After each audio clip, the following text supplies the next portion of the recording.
Allô tout le monde, c'est Daphné Valsin. Merci beaucoup d'être que vous toujours branché sur Télévé chaque mercredi à 8h du soir et que ou bien sous paqueteur ou toujours le rattraper sur toute page Ticket Magazine. Et moi-même, c'est un plaisir, vraiment un plaisir pour moi pour toujours votre émission ça pour la Caillou. Je remercie tous les sponsors qui permettent que moi arrive la Caillou à Soya.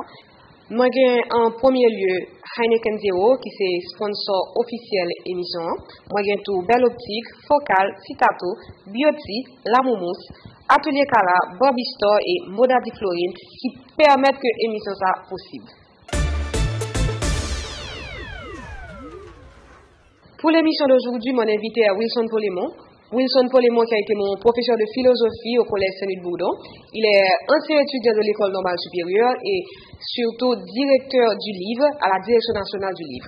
D'ailleurs, jeudi, c'est de ça nous allons parler surtout. On va parler de la direction nationale du livre, du travail que fait cette institution et qui s'appelle apporter à la communauté.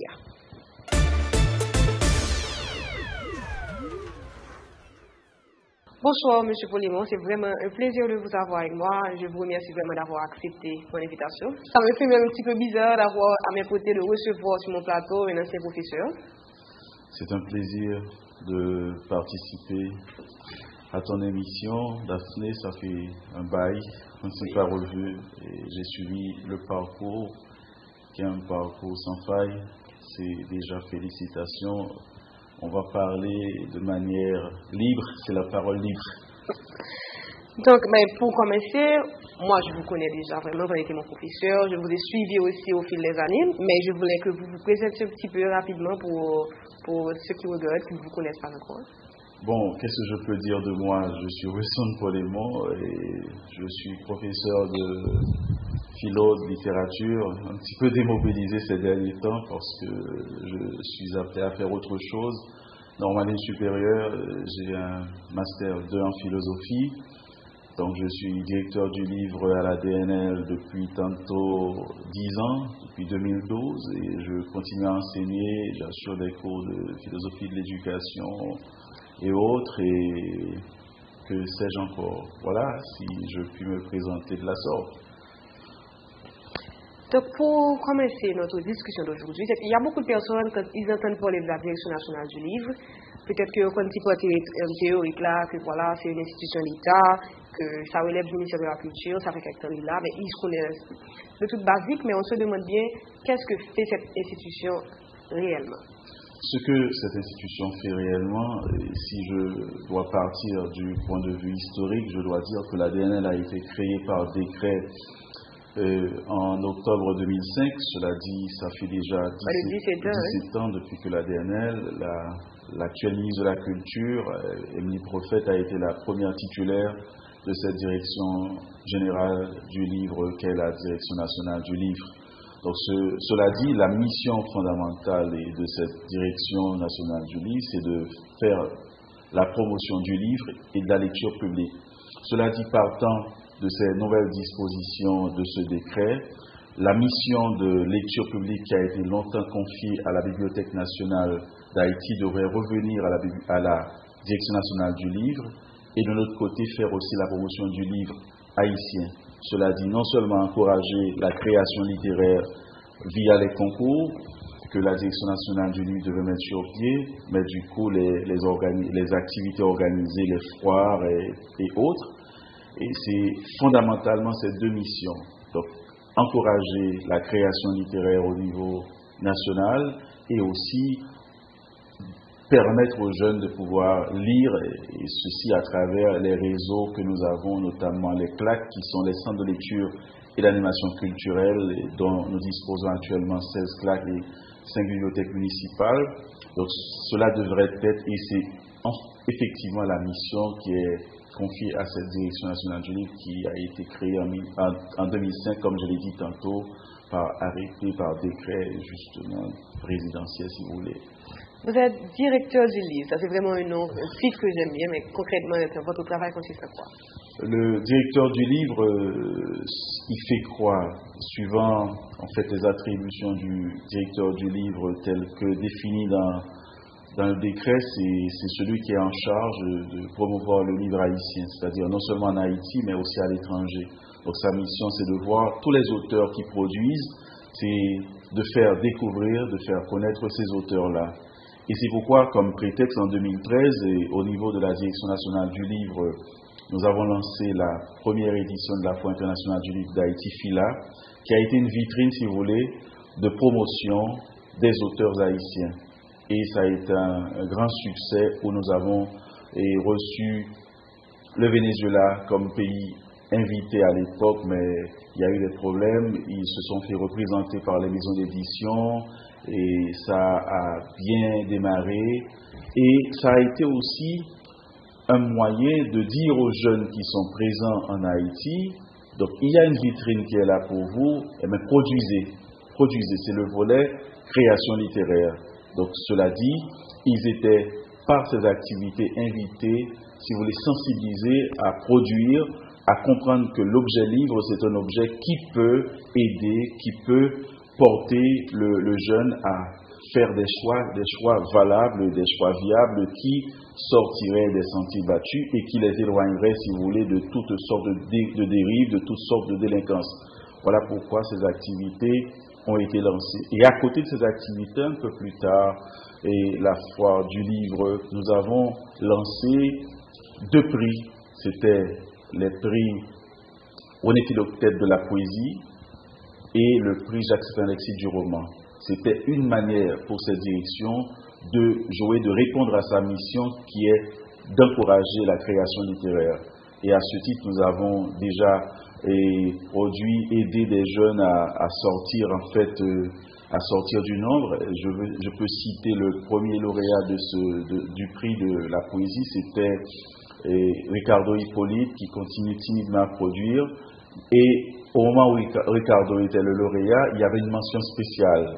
Et c'est cette mention spéciale qui continue de briller en France, c'est Jean d'Amérique, pour Petite Fleur du Ghetto. Donc Jean d'Amérique, c'est une découverte de la Direction nationale du livre à travers ce concours que nous avions lancé pour encourager les jeunes. Et il y a eu Kouchev par la suite qui a obtenu ce prix, et Anjima qui l'a obtenu en 2018, et depuis lors, par rapport aux contraintes budgétaires et réalitaires, on n'a pas pu relancer le concours, mais nous espérons que dans un délai pas trop lointain, que nous pourrons reprendre avec ces concours comme vitrine d'incitation à la création littéraire auprès de ces jeunes qui sont, malgré la situation d'Haïti, qui ne cesse de produire, qui ne cesse justement de se signaler par l'écriture. Et là, j'en profite pour saluer le départ d'une promesse qui était une très belle promesse, Jessica Nazaire, qui est morte à 24 ans, qui publiait, qui écrivait des choses, qui avait une présence sur les réseaux sociaux,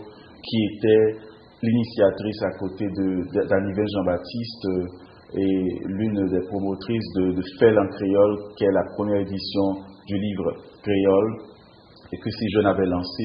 Donc j'en profite pour saluer sa mémoire qui est partie ce week-end. C'est une perte pour le monde littéraire, c'est une perte pour la Direction nationale du livre également. En effet, quand ces concours-là, c'est vraiment c'est très important de les faire, de pouvoir un petit peu évaluer ce qui est fait et encourager les jeunes à continuer à avancer. Mais vous avez aussi parlé des CLAC, les centres de lecture et d'animation culturelle. Je voulais savoir comment cela fonctionne exactement. Vous avez dit qu'il y en a 16.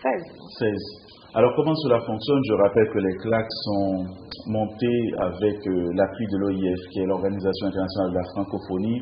Et c'est un réseau mondial qui est, comme vous le savez, l'OIF, c'est l'organisation de la promotion de la francophonie, du français, tous les pays ayant le français comme langue en partage.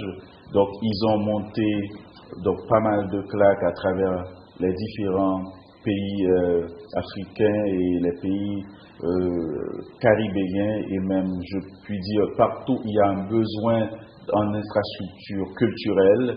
L'OIF aide, c'est ainsi que ce réseau a été lancé, si vous voulez, et après que la DNL ait été créée. Donc, comment ça fonctionne? Vous avez justement un animateur principal, vous avez un bénévole et qui font fonctionner le centre de lecture. C'est ouvert en matinée de 8h par là pour midi, et une pause, et ils vont reprendre un peu vers 3h pour 7h du soir pour permettre aux jeunes de pouvoir venir dans les claques, faire leurs devoirs. S'il y en a qui n'ont pas de livres, de trouver les livres scolaires qui sont disponibles dans les claques pour pouvoir réaliser leurs devoirs, pour pouvoir aussi lire. Et les claques sont aussi un moyen, un terreau de promotion de la lecture publique, puisque les écoles emmènent les élèves pour des séances, soit sur la biologie, soit sur la chimie dans les claques, question de leur dire, écoutez, on peut apprendre autrement. Voilà, et si vous voulez, et de manière exhaustive, le fonctionnement de ces centres de lecture et d'animation culturelle. Mais à côté de ces centres de lecture et d'animation culturelle, il importe de souligner aussi qu'il y a les bibliothèques municipales de la DNL. On a une à Mirbalais, on a une bibliothèque à Ansavo à la Vallée, et on avait une à Carrefour, et non loin de la Route-Rail, donc on a dû, ça a été fermé parce que le local ne correspondait pas tout à fait suivant le dernier ministre que nous avons eu. Et là, la bibliothèque que nous avons à la DNL, on est en train de réaménager l'espace pour pouvoir offrir aux jeunes qui sont en fait dans la zone métropolitaine avoisinante de pouvoir continuer à venir bénéficier des services de lecture de la DNL. Et nous rappelons que nos bureaux se situent actuellement au Bois-Vernat, à la rue Clermont au numéro 10, à côté de l'école nationale Claire Heureuse, laquelle école qui porte le nom justement de l'impératrice, la femme de l'empereur Jean-Jacques Dessalines. Mais toujours pour revenir au CLAC, qu'en est-il de la répartition sur le territoire? Où est-ce qu'on les trouve? On a justement un CLAC, on a un CLAC à Cabaret, on a un à Saint-Marc, on a à Verrette, on a à Marchand-des-Salines, on a à Augonaïve, on a à Limonade, on a à Gros-Morne, on a dans le sud Chantal-Coteau, Port-Salut, et voilà, et si ma mémoire ne fait pas défaut. Et ils sont tous fonctionnels en ce moment?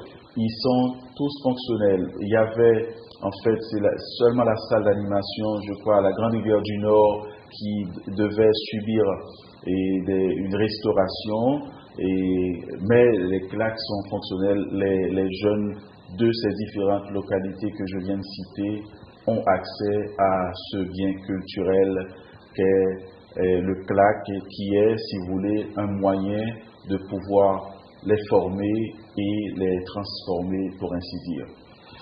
J'ai reçu un invité dans une émission précédente où, justement, lui-même, il a parlé de son parcours, de comment il a commencé à lire, et il a parlé de bibliothèques publiques qui ont beaucoup contribué à nourrir son amour pour la lecture. Mais là, il a aussi évoqué il vient des Cailles, il a évoqué le fait qu'il y a certaines bibliothèques, certaines institutions qu'il connaissait qui ont été fortement endommagées, et même là, dans la capitale, il y a beaucoup de bibliothèques, d'endroits publics qui permettaient aux gens de faire plus un peu connaissance avec la lecture, qui ne sont plus fonctionnels. Et là, on s'est un petit peu interrogé sur le sens de priorité, alors le niveau de priorité qui est accordé à ces institutions-là.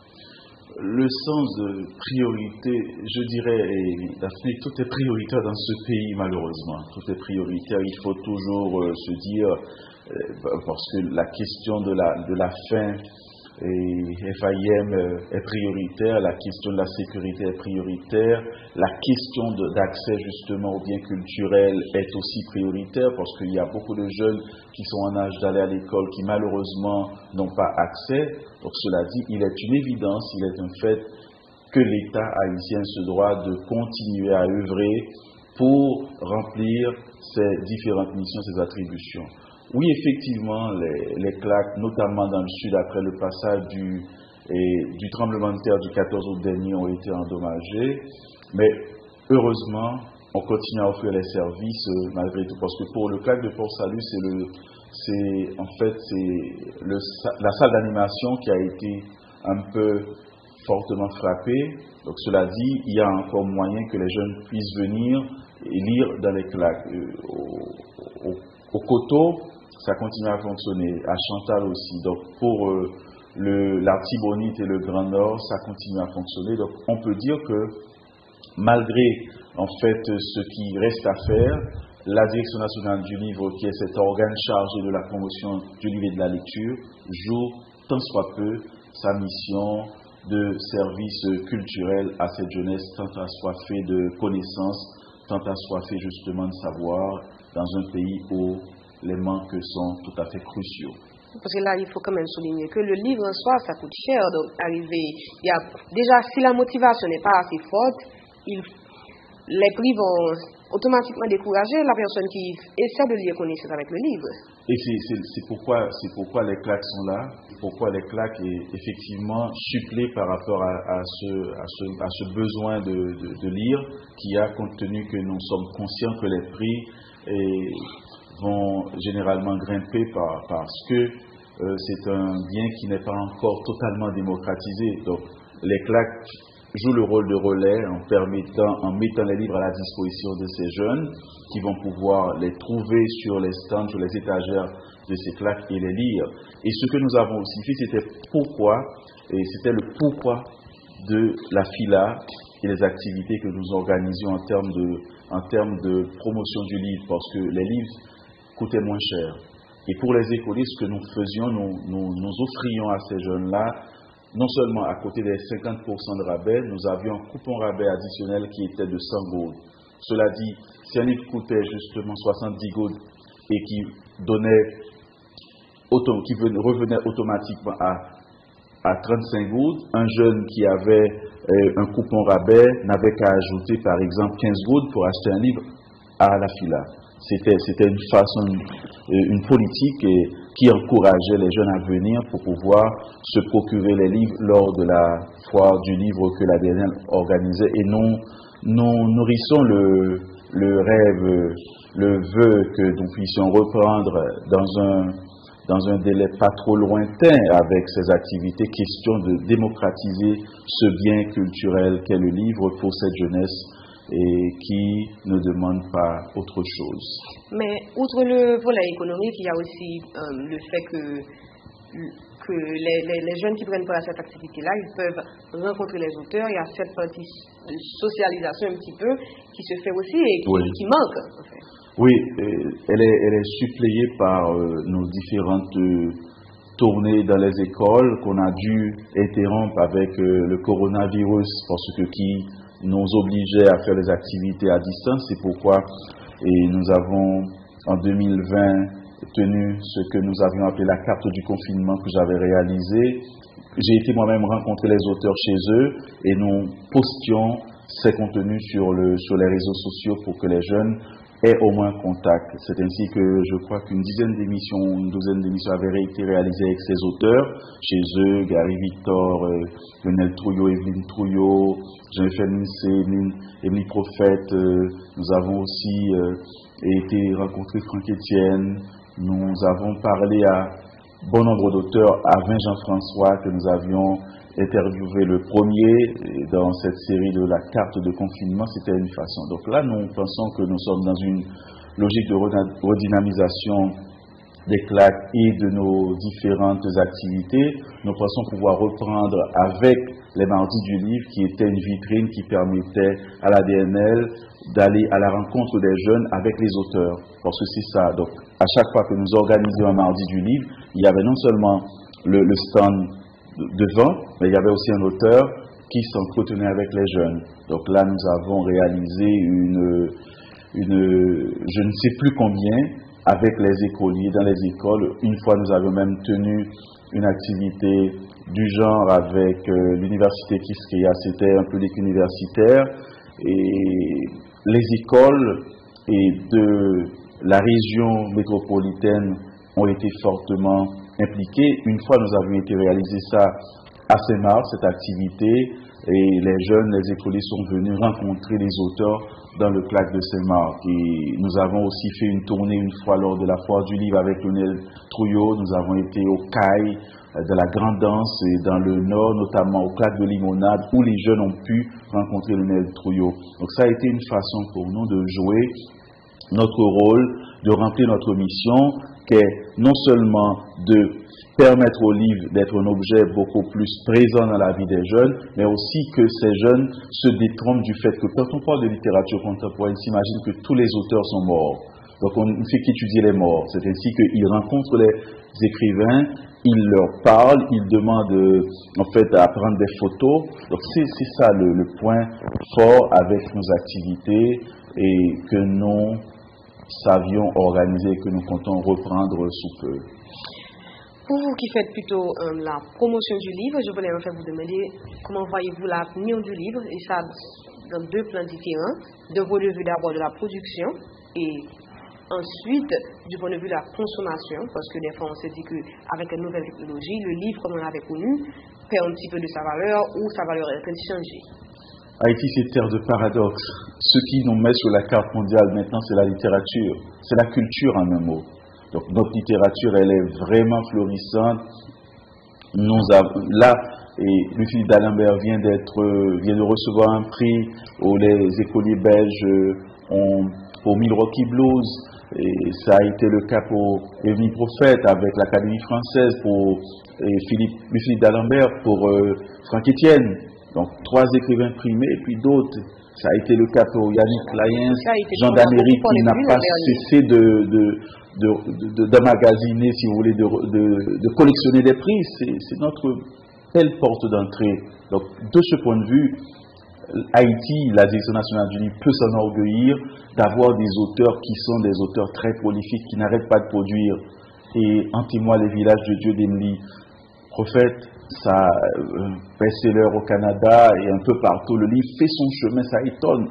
Et la culture, on peut citer Jessica Généus, qui, avec justement Frida, et c'est une porte ouverte sur le monde, ça veut dire que la culture haïtienne, la littérature haïtienne, l'art haïtien, c'est-à-dire permet à Haïti d'exister autrement, parce que Haïti, c'est pas qu'un pays failli, c'est pas qu'un État failli, comme on le dit, mais Haïti, c'est une terre d'une grande résistance culturelle par rapport justement à la leader, par rapport au leader de ce pays. La littérature peut être brandie comme une arme de défense massive par rapport à cette monstruosité. Mais du point de vue de la consommation locale, parce que très souvent les auteurs ils sont primés à l'extérieur, ils sont très appréciés à l'extérieur, mais par contre, ils ne sont...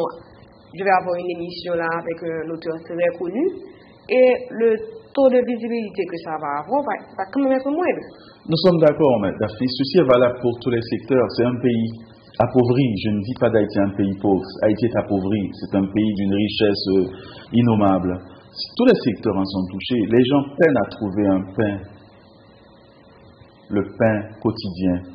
Le livre, c'est aussi un élément fondamental dans la quotidienneté, dans la formation. Ça veut dire que quand vous êtes dans un pays appauvri où les richesses ne sont pas réparties de manière équitable, où la pauvreté gagne du terrain, ça va répercuter sur tous les secteurs.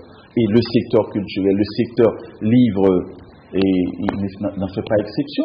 Mais de toute façon, il faut voir comment les jeunes, ils sont férus de littérature. Il y en a qui vont faire des prêts, qui vont trouver un ami qui a un livre pour le lire. La consommation, nous sommes d'accord, est difficile. Et c'est pourquoi la Direction nationale du livre, quand les moyens sont là, ce que nous faisons justement, nous achetons des livres des auteurs qui sont des encouragés.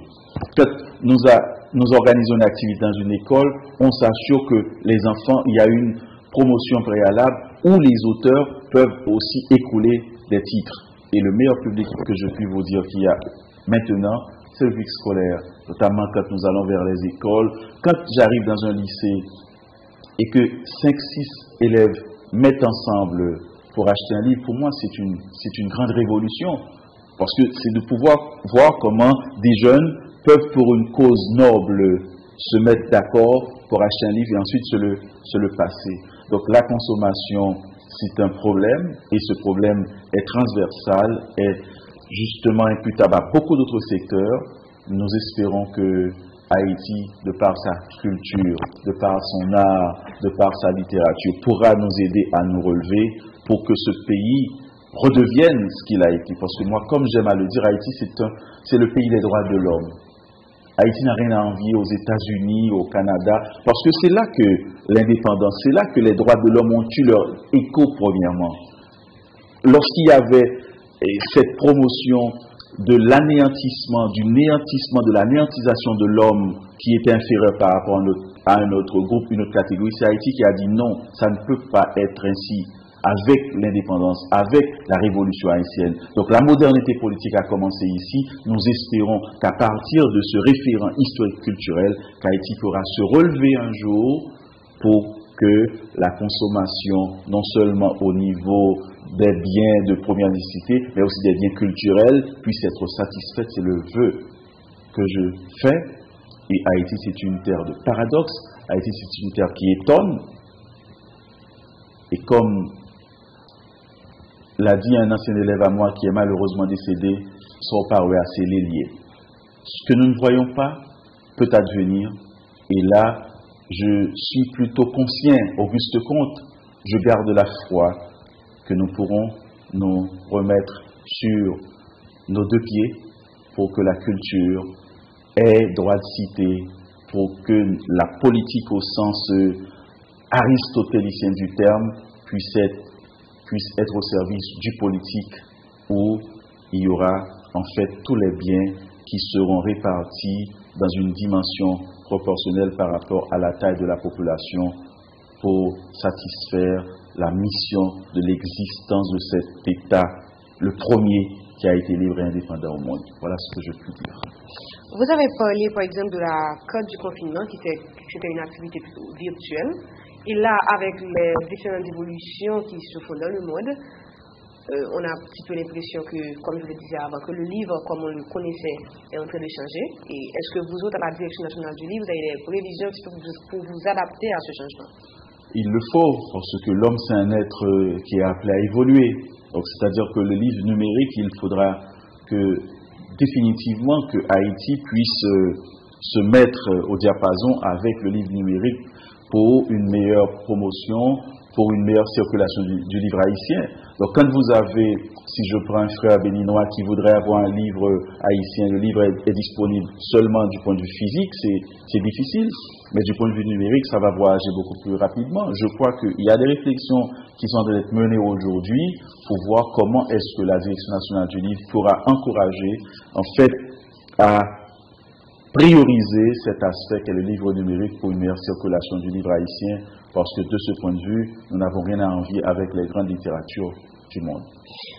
Continuez, je vais revenir au concours. Vous avez parlé des différents concours, des deux concours à faire. Il y avait le prix René Philippe de la poésie, mais il y avait aussi le prix Jacques-Stéphane Alexis du roman.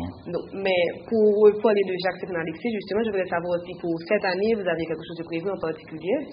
Oui, la ministre de la Culture, qui est une écrivaine que vous connaissez, Émilie Prophète, vient de lancer cette année, vient de décréter cette année l'année de la belle amour humaine en hommage à, si vous voulez, aux vœux formulés par Jacques-Stéphane Alexis en 1957.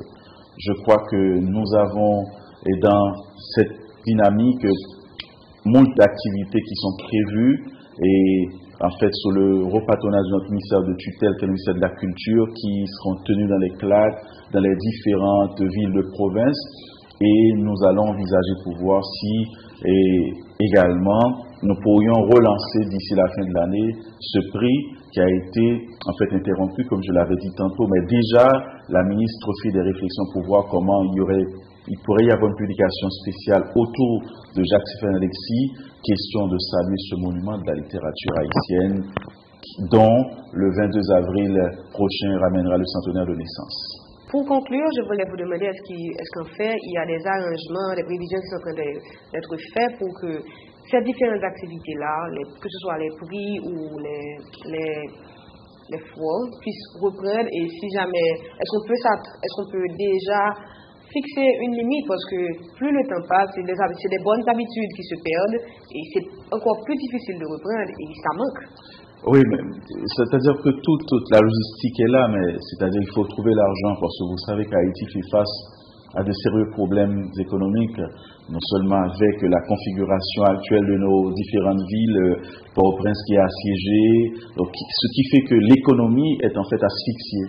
Donc cela dit, le trésor public en souffre. C'est-à-dire qu'on peut avoir la volonté, tous les projets sont là, mais quand il faut trouver l'argent au niveau du trésor public, ça fait défaut, ça manque. C'est ce qui fait que nous ne pouvons pas dire que nous allons, dans un délai X ou Y, reprendre avec les activités. Mais déjà, si, en fait, il y a une possibilité à ce qu'il y ait des fonds disponibles pour la tenue de telle activité, déjà, toute la logistique est là, tout le savoir-faire est là. On peut rapidement nous remettre au travail pour offrir aux jeunes ces activités qui sont des activités fondamentales dans leur formation et de leur devenir de citoyens haïtiens. Donc, c'est là qu'on va mettre un terme à l'émission d'aujourd'hui. Y aurait-il quelque chose que vous voudriez ajouter? Ce que je voudrais ajouter, c'est remercier Daphné Val-Saint-Malandre pour son invitation et remercier justement l'équipe technique qui nous a assistés dans la tenue de cette émission. Et je n'ai qu'à vous souhaiter bonne continuation et que cette émission puisse faire tache d'huile. Je vous remercie encore une fois d'avoir accepté mon invitation et moi je prends le temps aussi de remercier tous ceux qui sont en train de regarder l'émission en ce moment parce que c'est grâce à nous tous qui prétendent pour nous regarder l'émission à la CAI nous qui fait ça possible.